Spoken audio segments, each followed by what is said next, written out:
What colors should you wear on camera? Or more importantly, what colors should you avoid at all costs? What's the best way to speak with confidence and clarity? Here are some tips for dressing and speaking for camera. Tip number 1, no logos. Logos complicate everything. For one, you want to avoid any unnecessary legal issues or accidentally promote a brand that may not resonate with all your viewers. Tip number 2, careful with black. You might assume black would be the best color to wear because, as we know, everyone looks great in black. However, black actually isn't the best for on camera.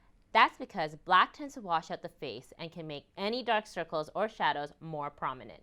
Tip number 3, patterns are a no-no. Patterns can be used sparingly, but it's best not to wear them, especially with tight patterns, which tend to moire.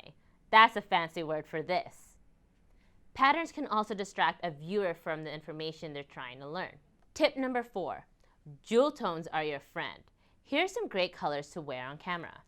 Jewel tones are brighter colors that accentuate faces well and pop on the screen. Tip number 5, don't blend in with the background. Whatever you choose to wear, make sure you're not choosing a color that blends in with the background. Otherwise, you look like a floating head talking to your audience. Especially be careful with whites, creams, and black. Okay, so now that we've talked about what to wear, let's talk about how to speak effectively on camera to your audience. Tip number 1, speak with confidence. Remember, you're the expert. Speak clearly and confidently into the camera. Remember, you want your audience to trust what you're saying. If your eyes are shifty, if you're looking away from the camera, or if you seem unsure, your viewers are not going to believe what you're saying.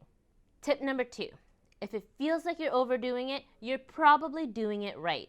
Weirdly, speaking in a normal conversational tone on camera most of the time comes across as bland and monotone. It's sort of a paradox, but the more animation you add to your face, in your tone of voice, and with hand gestures, the more natural your voice and personality will come across on camera.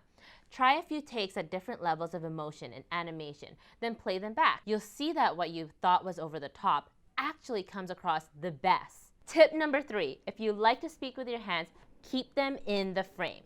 If you're all about hand gestures, make sure your hands are visible in the frame, or it might just look like you're moving your shoulders a lot up and down.